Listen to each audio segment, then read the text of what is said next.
Hello everyone, in this video I want to show how to remove tail lights Volkswagen Golf 6.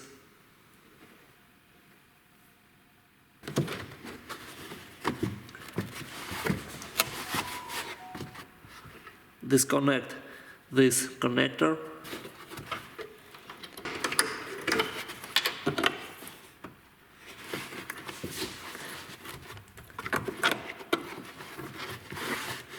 Unscrew this plastic bolt counterclockwise.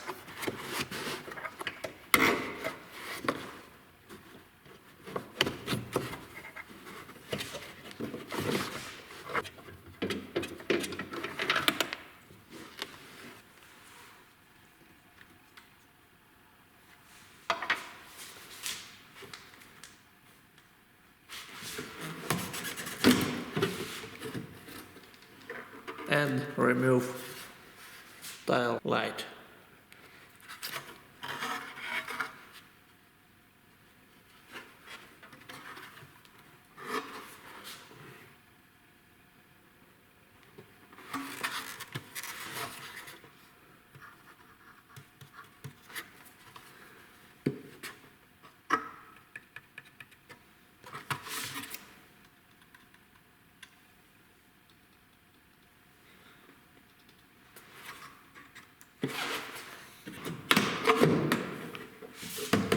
If you enjoyed this video, click like and subscribe.